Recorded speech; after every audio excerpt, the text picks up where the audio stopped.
আমরা যেমন পুলিশকে পুরস্কৃত করব তাদের ভালো কাজের জন্য, তিরস্কারের সময় থেকে, তবে এখনো পর্যন্ত যে অ্যাচিভমেন্ট আমাদের পুলিশ বাহিনীর, সেগুলো প্রশংসার দাবি রাখে। রামিসা হত্যা, ধর্ষণ এবং হত্যার যে নৃশংস হত্যাকাণ্ড নিয়ে সারা দেশে এটা তুলপাড় অবস্থার সৃষ্টি হয়েছে।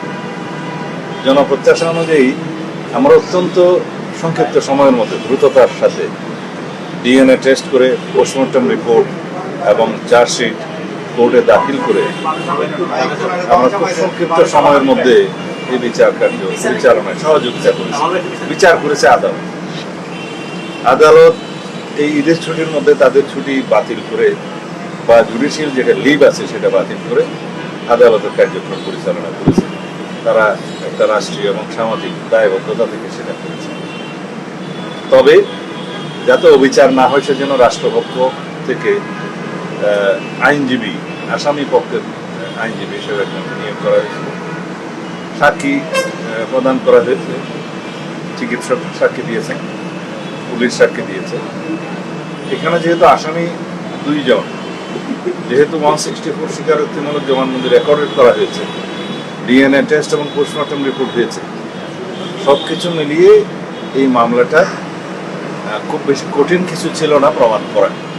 আমরা প্রমাণ করতে সক্ষম হয়েছি এবং আদালত ন্যায় বিচার করেছে, আসামিদের মৃত্যুদণ্ড দিয়েছে। এখন আমরা বলতে পারি যে বাংলাদেশের এই বিচারিক ইতিহাসে এবং পুলিশের গ্রেপ্তার এবং তদন্তের কার্যক্রমের ইতিহাসে এটা একটা মাইল ফলক। এভাবেই আমরা ইনশাআল্লাহ জনপ্রত্যাশা অনুযায়ী দেশে আইনের শাসন প্রতিষ্ঠা করতে চাই। আশা করি আমরা সকলের সহযোগিতা পাবো। কার্যকরের বিষয়টা নিয়ে মানুষ আসলে কার্যকর হয় না বলে আসলে মানুষের আশা থাকে না। কার্যকরের বিষয়টা হচ্ছে যখন মৃত্যুদণ্ড দেয়া হয় কাউকে, সেটা ডেথ রেফারেন্স হিসেবে হাইকোর্টে শুনানি করতে হয়। হাইকোর্টে এরকম ডেথ রেফারেন্সের সংখ্যা যেগুলো ডেট অনুসারে শুনানি হয়, আগেরটা আগে পরেরটা পরে হিসেবে। তবে ব্যতিক্রম হিসেবে 2-1টা ঘটনা হয়েছে। আমরাও এই বিষয়টা মাননীয় সুপ্রিম কোর্টের নজরে আনবো এবং অ্যাটর্নি জেনারেল অফিসকে আমরা বলবো যাতে রামিসা হত্যার যে ডেথ রেফারেন্স শুনানিটা যাতে সিরিয়াল একটু এগিয়ে আনা যায় আইনানুগভাবে। তাহলে পরে ডেথ রেফারেন্স শুনানির পরে যদি মৃত্যুদণ্ড বহাল থাকে তখন কার্যকর করার কোনো সময় বিলম্ব হবে।